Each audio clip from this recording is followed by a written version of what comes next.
Hello. Today's group is about self-care. So we are going to discuss what self-care is, the importance of self-care, and then also give you some ideas so you can practice self-care. So we will go ahead and get started. So some of us might be asking, what is self-care? This may be something that we've never heard of before.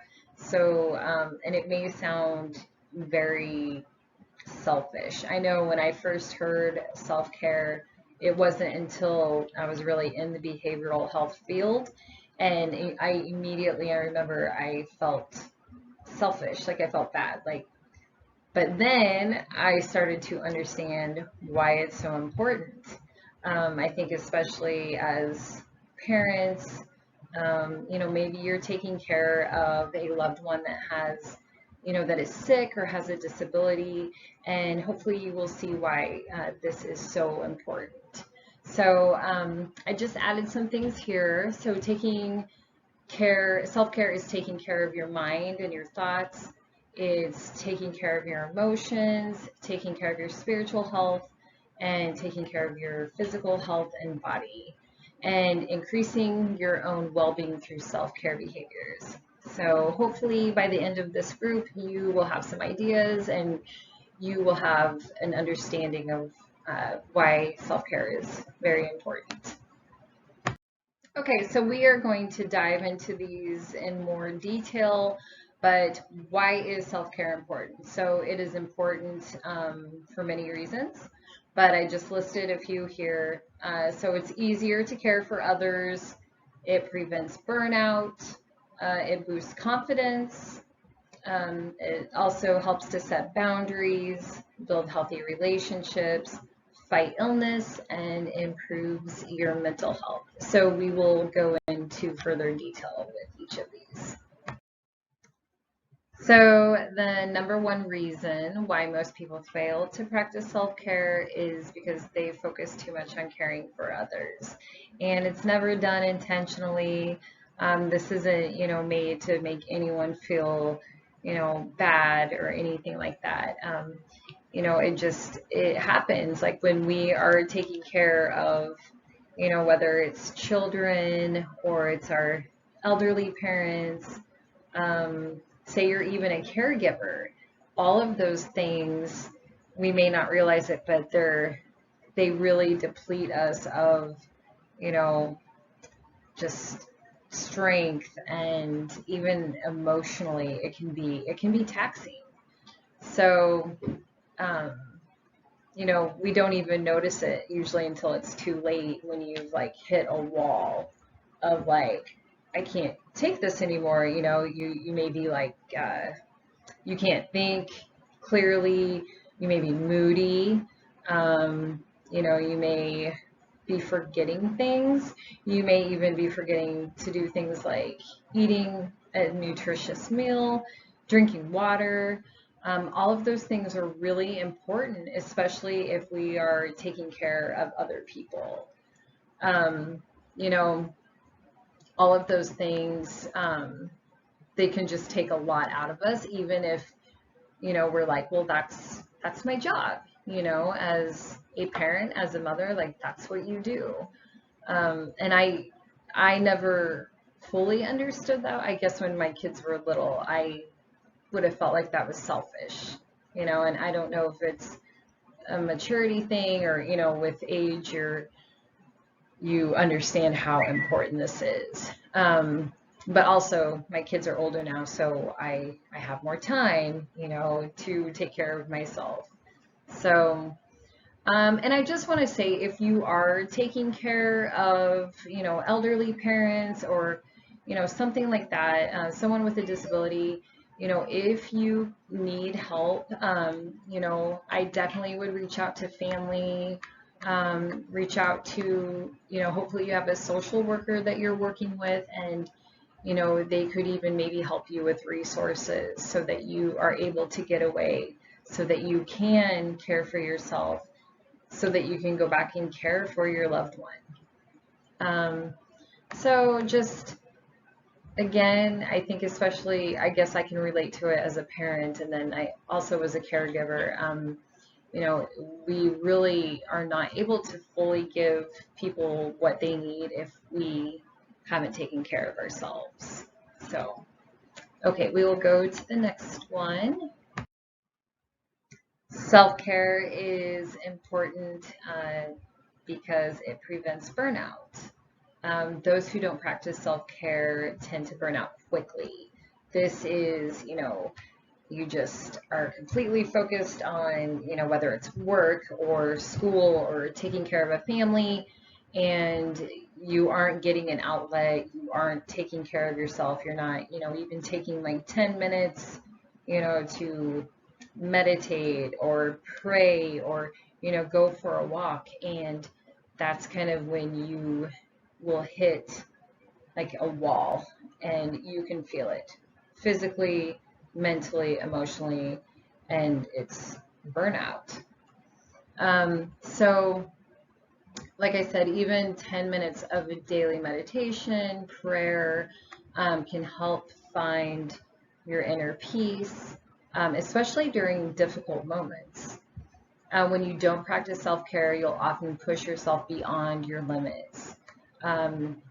You might overwork yourself at work and at home, and you'll say yes to too many obligations. But when you practice self-care, what you're telling other people is that you need time to invest in your own well-being. And I am huge on this. I am very big on saying no. I come from a family where especially the women are like, okay, yes, like I'll do that, and I can't. I've tried and I know what it does to me. I have too many things on my plate, and then it actually my family is probably the one that takes the brunt of it, but it's just hard on my emotional, mental, physical health. So don't be afraid to say no. Again, if you grew up in a family where, you know, everyone said, yes, oh, yeah, sure, I can do that. There is power in saying, no, thank you. And you can be polite about it. You can be very friendly about it. But yeah, no, thank you. You got to take care of yourself. So, yeah, so you want to prevent burnout. And you want to do that. You want to do that before like I said, you hit that wall and you just, come undone. So, and then instead of overreacting to stress or anxiety, when you practice self-care, you have built in a system where you take regular care of yourself to prevent crashing and burning. I like how that is said, crashing and burning. Um, I don't know if you've ever gotten to that point. I'm sure, again, just most of us that are parents, um, it happens. You are so, focused on taking care of your family, and then you're working or you're in school and you're burnt out and you can feel it. Again, physically, mentally, emotionally. And so we will move on to the next topic.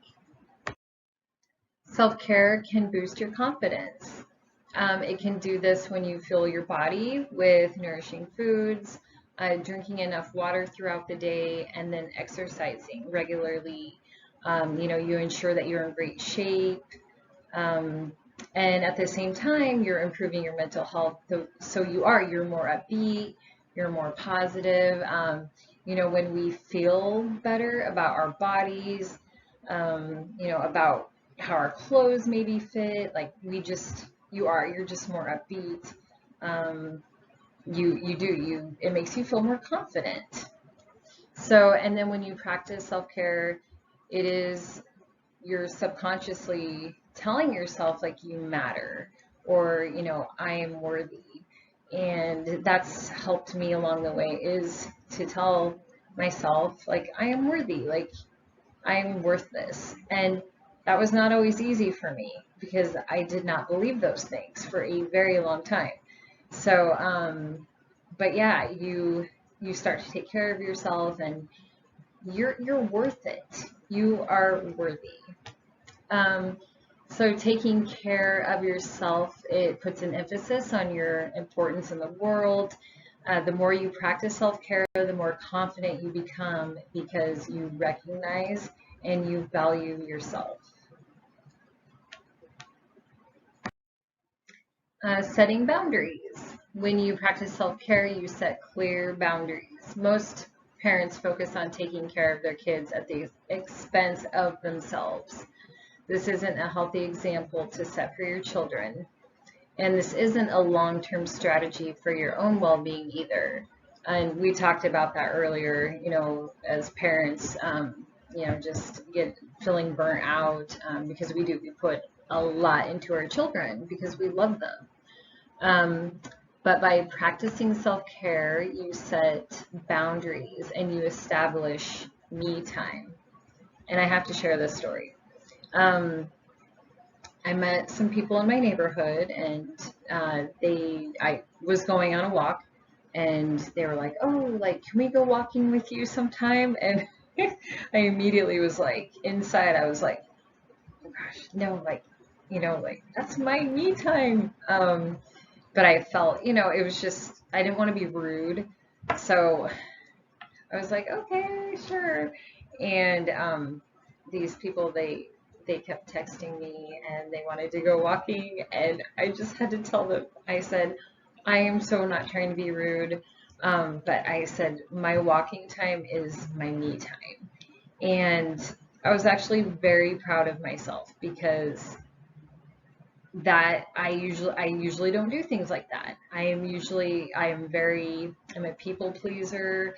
I am always afraid I'm going to hurt someone's feelings, but I don't know, the older I'm getting or what, but I just, and again, I was friendly about it, but I just said, that time is really like sacred to me. So I had to set boundaries. And I don't know about you, but I was kind of raised that like boundaries, like again, it was kind of selfish or, that's rude. And there weren't a lot of healthy boundaries in my family. But again, it's important. You are, making it very clear that that is your me time. And there is nothing selfish about that. You have to remember that. But I know it's not easy. You can show those around you that it's important to take care of yourself, like our kids. Like our kids are seeing that, that, and I know, trust me, as a mom, it can feel selfish, but I also have explained to my kids, the older they're getting, like they know, like mom's walking time is very important to her, and they want me to go on a walk. Because they can just tell, like, it makes me feel better, I'm happier. Um, it's a great way to start my day. So again, even setting those healthy boundaries, it's a good, you know, it's important for our kids to see. So I just wanted to add some signs of healthy boundaries. And again, I am stressing this because this was always hard for me. Growing up, I did not set boundaries. I didn't even know really what that was. And it was very unhealthy. So, you know, we talked about this one as saying no without guilt. Do not feel bad. You have to take care of yourself, right? You have to take care of your family. It is not, selfish to say, no, thank you, or you know what, not right now. Um, Asking for what you want or need, taking care of yourself, saying yes because you want to, not out of obligation or to please others. Former people pleaser, still working on it. Behaving according to your own values and beliefs, feeling safe to express difficult emotions and have disagreements, feeling supported to pursue your own goals. And you can read the rest on here, but not feeling, I like that, not feeling responsible for someone else's happiness. So I know setting boundaries may be, something new to us. Again, I feel like I didn't really understand or learn about boundaries until I was an adult. So, but again, it is, that's why it's important to practice self-care. It helps set those boundaries and that sacred me time. Those who practice regular self-care can build more meaningful relationships. A relationship can break down if one person takes regular care of themselves and the other doesn't. When you practice self-care, you show that you still value yourself, and that is really important in a relationship. Many people talk about how once you get into a relationship, someone lets go.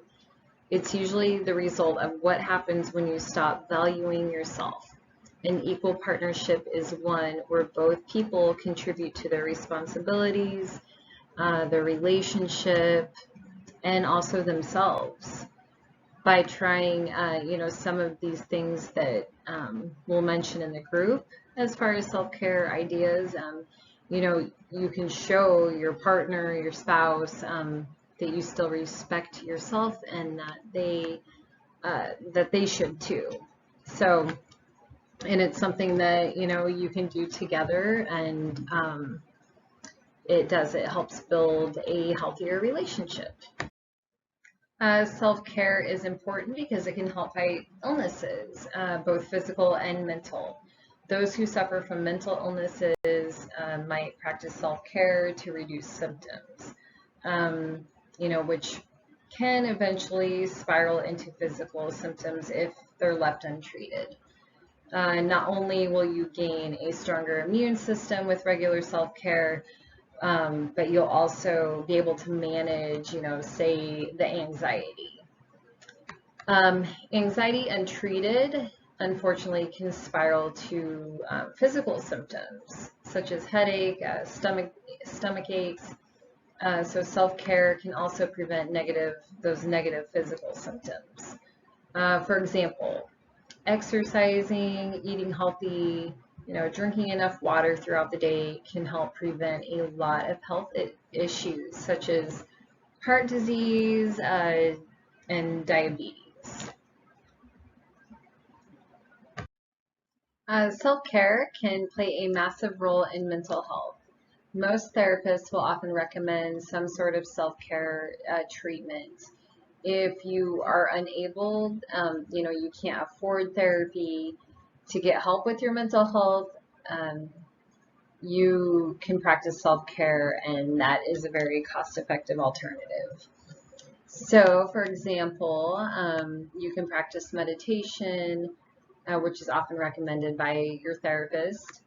You can also find time to exercise, which is another important self-care idea, and that doctors will recommend. You can create yourself a relaxing kit, which is made up of all the things that help you to relax, so that if you find yourself getting stressed out, you can go straight to your kit to provide yourself self-care.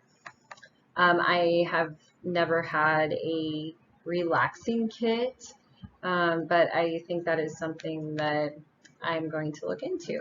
Sounds like it would be very beneficial.